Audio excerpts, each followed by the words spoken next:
Asalaamu calaykum kusoo dhawaada barnaamijka horyaalka ciyaaraha adduunka. Qodobada barnaamijka horyaalka ciyaaraha adduunka aad ku daawan doontaana waxaa ka mid ah Mesut Ozil oo doortay shaxdii ugu fiicneed ee uu kasoo garab ciyaaray xirfadiisa ciyaareed. Ronaldo ayaa hogaaminaya shaxdaasi. Real Madrid oo haatanba qorshe u dejisay saxiixa Erling Haaland. Manchester United oo si dhab ah uga fiirsanaysa inay u dhaqaaqdo xiddiga wacdaro ka dhigaya kooxda Chelsea. Bayer oo dalab ka gudbisay Jurgen Klopp iyo jawaabtii uu ka bixiyay oo la ogaaday. Qodobadaas iyo qodobo kale ayaad ku daawan doontaan barnaamijka horyaalka ciyaaraha adduunka. Fadlan haddaad ku cusub tahay like inoo saar, subscribe dhaysiina, share garaysi barnaamijkeena asxaab badan u gaaro. Mahadsanidina. Mesut Ozil ayaa ku dhawaaqay inuu ka fariistay ciyaaraha kubadda cagta isagoo 34 sano jir ah kadib sanado cajiib uu soo qaatay. Ozil ayaa xirfadiisa ciyaareed kasoo garab ciyaaray qaar ka mid ah xiddigaha ugu fiican adduunka sanadihii ugu dambeeyay. Sidoo kale Ozil ayaa u soo ciyaaray kooxo weyn waxaana uu kula soo guuleystay koobab kala duwan oo muhiim u ah xirfadiisa. Kadib markii uu ciyaaraha ka fadhiistay, Ozil ayaa soo doortay shaxdiisa ugu fiicneed ee xiddigihii uu kasoo garab ciyaaray xirfadiisa ciyaareed. Ozil oo ciyaaray kubadda cagta muddo 18 sano ayaa kasoo garab ciyaaray xiddiga heer sare ah, sidaas daraaddeed waxaa ku adkaatay inuu doorto shaxdiisa ugu fiicneed isagoo reebay xiddigo badan. Mesut Ozil ayaa shaxdiisa ku daray xiddigo ay ka mid yihiin Ronaldo, Casillas, Benzema, Alonso, Ramos iyo Ozil la soo wadaagay guulo muhiim ah. Si kastaba ha ahaatee, Ozil ayaa shaxdiisa ka reebay xiddigaha kale ah Kaka, Toni Kroos, Luka Modric, Pepe kuwaasi oo waqti fiican la soo qaatay. Kooxda Real Madrid ayaa dejisay qorshihii ay kusoo xirigelin lahayd xiddiga kooxda Manchester City ee Erling Haaland. Kooxda Real Madrid ayaa lagu soo waramayaa in ay hubto in xiddiga Manchester City Erling Haaland uu ku biiri doono kooxdeeda xagaaga 2024 sida ay wararka ay sheegayaan. Haaland ayaa wacdaro ka dhigaya Premier League xilli ciyaareedkiisii ugu horeeyay waxaana uu dhaliyay 42 gool dhammaan tartamada oo dhan 37 kulan oo uu ciyaaray kooxdiisa.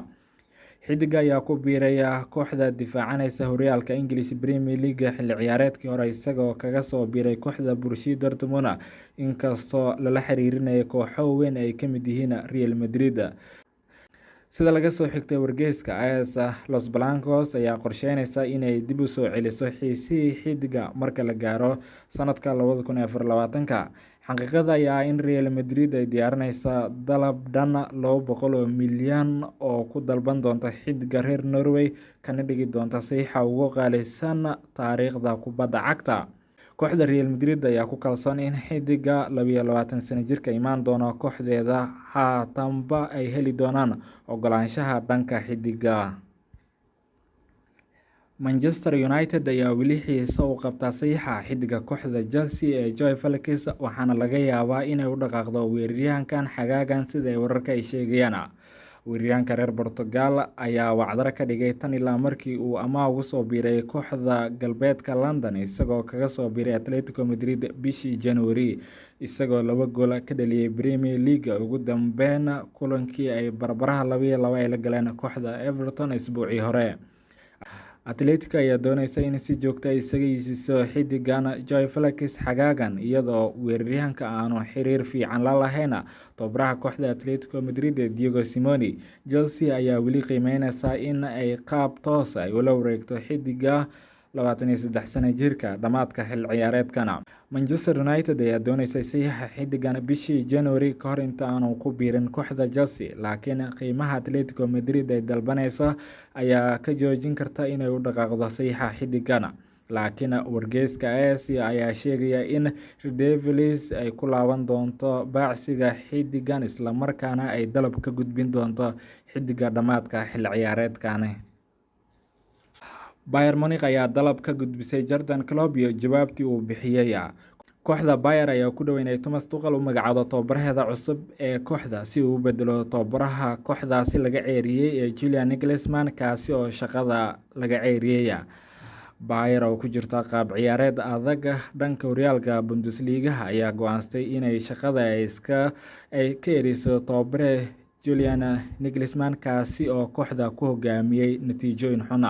Kooxda Bayer ayaa wadahadalo la furtay tababaraha kooxda Liverpool ee Jurgen Klopp si ay ugu qanciyaan inuu isaga tago Liverpool si uu shaqada kooxdaasi u qabto. Bayer ayaa xitaa u sheegtay Klopp in ay sugi doonto inta ka dhiman xilli ciyaareedkan si uu xagaaga dambe ula wareego shaqada kooxda koowaad ee Bayer. Laakiin Klopp ayaa si cad isaga diiday Bayer isagoo u sheegay in aanan meelna uga socon kooxda Liverpool. Taasi ayaa keentay in Bayer ay u jeedisay dareenkeeda saxiixa tababare Thomas Tuchel kaasi oo bedeli doona Julian Nagelsmann. Guud ahaan waa naga intaa barnaamijka horyaalka ciyaaraha adduunka. Fadlan haddaad ku cusub tahay like inoo saar, subscribe, share garaysi barnaamijkan asxaab badan ku gaaro mahadsanidina.